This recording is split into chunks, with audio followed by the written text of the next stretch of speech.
And as I make a few comments on this bill, the county allocation of revenue bill, Mr. Speaker, it is unfortunate that we are yet to see the report of the committee. I'm told, and I don't know, I was told there is supply of this gadget in the room. We should be told who that is so that we don't need to delay, Speaker. We get the report. Secondly, Mr. Speaker, sir, this is a very important bill, and the issue that money has been allocated, I'm happy Nandi is going to get 8.5 billion in terms of equitable share. This is an increment from last year, financial year. This, I hope, will work for the benefit of the people of Nandi, for provision of health services, roads, and many others, Mr. Speaker, sir. I'm happy that we have increased, as the mover of the motion, the chairperson, Senator Ali Roberts, said, that we have moved 15 billion. That comes to 428 billion. This 8.5, and I want to agree with the Senator of Migori that now the work is on oversight as the Senate. But Mr. Speaker, while Nandi is getting 8.5 billion, our only worry, Speaker, is we are certified morticians because we only come after, and I think Kenyans should understand this, Mr. Speaker, sir. The fact that after voting for the division of revenue bill, and yesterday the president ascended to it, of 428 billion, is we'll only interact with the report only after the OAG as Article 223, Mr. Speaker, of the Constitution of the Republic of Kenya. So we are just like morticians and undertakers, because we just come, we can't prevent much.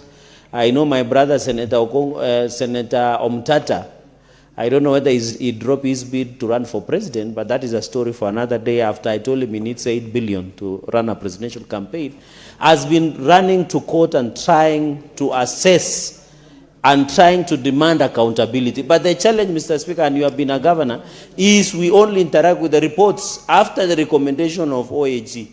Mr. Speaker, I want to propose to the House, and I hope the Chair of Finance is listening, is we need to give powers to control of budget. I know governors don't like this when we say, so that there is a due diligence before payments are done. Because this is where, Mr. Speaker, we are talking now, where almost 200 billion on pending bills. Nairobi leading. And I think I saw Kilifi yesterday, where you come from, Mr. Speaker, almost 11.8 billion. Mr. Speaker, when your county appeared yesterday, after Nairobi. And yet we disperse money daily, and I'm happy the minority leader and ranking member, Senator Madzayo, is in the House, Mr. Speaker. While the governor painted a close and rosy picture of the county.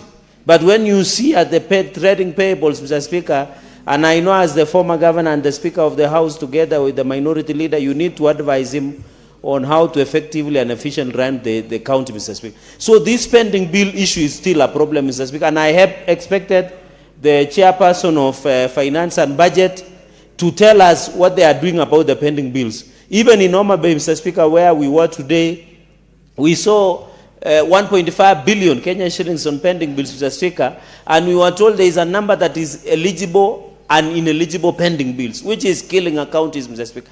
I'm saying this because I've received so much petition from even suppliers and contractors in Nairobi, in Homa Bay, in Nandi, where people, Mr. Speaker, in fact, there are ways, I think 1,000 ways. There is a program, scientific, in some journal, Mr. Speaker, that there are 10,000 ways or 1,000 ways to die. But I want to add, Mr. Speaker, the 1,001 to die is to work and supply for county governments. In fact, Migori is no longer a going concern, even Kitui, Mr. Speaker. So the issue is we must stand. Mr. Speaker, number 2, because I'll make number 3, is on the controversial issue of 8.9 billion that was allocated, Mr. Speaker, for transition of universal health coverage staff, Mr. Speaker. I would have expected the chair of Finance and Budget, Mr. Speaker, because we have not had peace. We have not had peace. This is not a DCP rally. Don't worry. We are saying serious matters here. We have not had peace unless the senator of Laikipia lives in Mass. Mr. Speaker, even you have received a number of messages. The UHC staff of 7,400 who have worked, Mr. Speaker, for 6 years under contract. Yet they are yet to be confirmed under permanent and pensionable. We receive, Mr. Speaker, I receive almost over 1,000 WhatsApp messages and SMSs asking their fate, Mr. Speaker. And I want to thank His Excellency the President. He was in Kajiado and appealed to Council of Governors to confirm the UHC staff into permanent and pensionable because 8.9 billion had been allocated. I expected the Chair of Finance and Budget to answer the question whether 8.9 billion, and I know he will do the reply, was given as a conditional grant, and that is why the USC staff, the Kenya Union of Council of Officers, KUKO, the KMPDU want to go on strike because the argument is that 8.9 billion was given as conditional allocation and therefore not to confirm the USC staff that is 7,400. And I want to challenge Council of Governors, and I know members of Finance and Budget are here. You normally meet with these governors, especially during the process of finances. I want to call upon, if the Council of Governors don't want to confirm the 7,400 UHC staff, as per this division of revenue, Mr. Speaker, then they should return it to the national government and allow the Ministry of Health to confirm these 7,400 and be taken to National Referral Hospital, Mr. Speaker. But I think with 8.9 billion that has been given, Mr. Speaker, this one should be more than enough to ensure that our children, sons and daughters in UHC are confirmed into permanent and pensionable staff. And I want to challenge, Mr. Speaker, in conclusion, that any UHC staff that would not be confirmed to permanent and pensionable, make sure you wake up early, dress in your clinical or a doctor's gown, Mr. Speaker, or the clothing that belongs to the doctors, Mr. Speaker, the scrubs, walk to your governor's office and pick a permanent and pensionable letter. Mr. Speaker, we are tired of babysitting and telling governors to confirm the UHC staff. I want to challenge instead, Mr. Speaker, because I saw the official, I think it was said Panyako, that they want to come to Parliament to demonstrate to do what? We finished our work. They should demonstrate in individual governors' offices. Although I know most of the governors are absentee. Most of them are here in Nairobi, then they are in the counties like the Wajir governor. Mr. Speaker, most of them are in Nairobi more than in their homes. Most of them are in Dubai and South Africa. I'm told, Mr. Speaker, when Dubai was bombed, they shifted their base to South Africa, Mr. Speaker, to Calavant and perambulate, Mr. Speaker. So they should look for those governors, Mr. Speaker, where they are. Mr. Speaker, my governor has also been absentee for forever. Nowadays, he's an errand boy of CS of Interior, just attending funerals. We have given him to be the chief mourner. He's now an errand boy and the chief messenger in the succession politics, Mr. Speaker, in Rift Valley. So, Mr. Speaker, the point I wanted to drive home, we cannot be passing laws in vain. The USC staff, please don't come and disturb our speaker here at the gate. Go to your individual governors, pick, Mr. Speaker, the UHC staff, Mr. Speaker, including Migori, because that is where it should be, Mr. Speaker. Speaker, the final point I wanted to make is, of course, on the community health promoters. I think we have agreed that we need just to still review their stipend to be at least 18,000.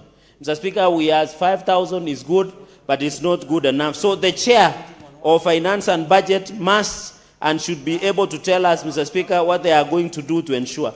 Mr. Speaker, the final point is on Article 219. What is your point of order, Senator Ali Roba? Honorable Speaker, I rise on point of order 105, Standing Orders 105. I want to seek, in responsibility for statement of fact by the Honorable Senator Cherargei. There is a lot of very heavy statements the Senator has made regarding, leaders in this country, including his own governor, and that. Can he substantiate or provide the House with evidence of the statements he's making as to the extent that these governors live in Dubai and South Africa, and some governors are errand boys, as he has shared, Honorable Speaker, so that the House of decorum are not demeaned by statements that are not substantiated appropriately by the Honorable Senator. Honorable Speaker, I submit. Indeed, Senator Fernandez, you have made very grave allegations against several state officers. Are you in a position to substantiate the allegations that you've put forth? If you are able, proceed to substantiate. If not, proceed to withdraw and apologize and conclude your remarks. Mr. Speaker, one is how can I substantiate the obvious? Mr. Speaker, how can I substantiate the and I didn't mention names, but Mr. Speaker, give me Senator up to the Fernande, next sitting. Senator Fernande, it cannot be the obvious because the Senator Ali Roba, he has no knowledge of what you've just said. So it cannot be obvious. There's some senators here who are strangers to those allegations, and therefore they wish you to substantiate those allegations. You may proceed to do so now. Mr. Speaker, I can be allowed tomorrow. You may proceed to substantiate tomorrow. Conclude and I your think remarks. the chair of Finance and Budget is jittery because he's a former governor. Mr. Speaker, what I wanted to make is on Article 219. That's Article 2, and I'm supporting his bill. You know, if he keeps irritating Senator Fernande, just withdraw that. Jittery part. You are imputing improper motive, which is contrary to our standing orders. Kindly proceed to withdraw. Mr. Speaker, I withdraw and apologize, but the point has been made. Mr. Speaker, Article 219, Mr. Speaker, is very clear.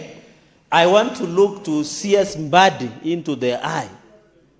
That when Parliament has appropriated money, it should be, Mr. Speaker, the biggest challenge. And you know, by the way, Mr. Speaker, let me play the devil's advocate. Most governors, their only defense line is late exchequer releases, Mr. Speaker. Mr. Speaker, the argument is that they could not utilize their budget because the National Treasury has not released money in good time, Mr. Speaker. So Article 219 is not a statement as an invitation to a trade. Mr. Speaker, it's a constitutional obligation. Mr. Speaker, in the last session, we censured CS Ukur Yatani when he had delayed in disbursement of funds to counties, Mr. Speaker.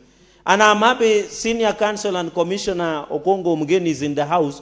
Article 219 is not a suggestion.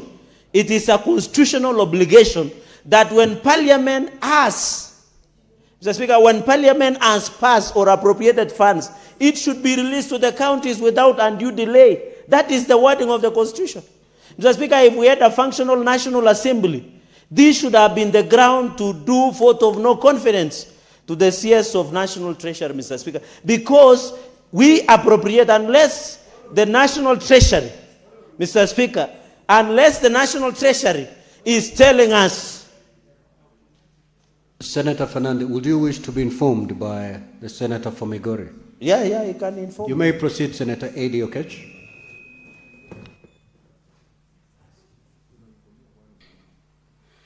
Mr. Speaker, and perhaps my chair of Finance and Budget could help here, because we are facing a thin balance whereby we can have excuse for mischief on governors on this issue of disbursement schedule. I have the disbursement schedule that was already shared in our committee in Finance and Budget. I don't know why it is not in the House yet. We have a forwarding letter from the CS Mbadi that he had requested for this one to be approved as fast as possible. And Chair, because Finance and Budget Committee is actually a committee of this House, perhaps it would be interesting for the Senator of Nandi to know that in the disbursement schedule that I have already, we have the schedule here between July 15th. Senator Eddie, yes, okay. Sir. Yes. Has that document been tabled before the House? Chair, because if not, then you cannot make reference to it. Chair, that's what I'm saying, that perhaps there need to be clarification from the Finance and Budget, because I have it for Finance and Budget Committee, and I don't know why we don't have it in the House. Because that's why, as you're wondering, yes, I fully agree with you, Senator Adi. Yes. But the problem is that document is yet to be a property of the House, and therefore you cannot make reference to it. But you see, and drawing information from it to help the Senator Fernande may be inappropriate at this time. Chair, my request then is, because of integrity issues, if the Senator of Nandi is debating that the chair, the Minister of Finance hasn't sent that schedule to the House and continue debating as such, then we're just excusing the governors. That is not his point. He's making a general comment that over the years, there has been delay in release of exchequer to counties from the National Treasury. You may conclude, Senator Fernandi. Mr. Speaker, I don't know why the Senator of Migori is jittery when I mentioned the CS of National Treasury. That's a public office, it's not a tribal office.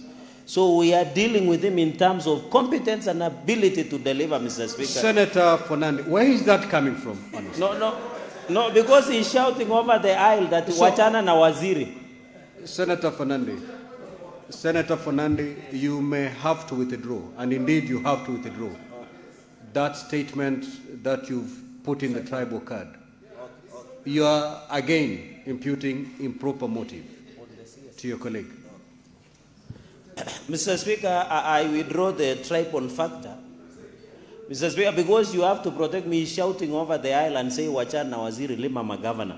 Mr. Speaker, that is why I wanted to read Article 219 of the Constitution as I conclude. A county share of revenue raised by the national government shall be transferred to the county without undue delay and without deduction, except when the transfer has been stopped under Article 225 of the Constitution, of course with the approval of the Senate. Mr. Speaker, what I'm saying, as you have captured my thoughts succinctly, is that counties, the National Treasury, after we pass, Mr. Speaker, the National Treasury should release money without undue delay.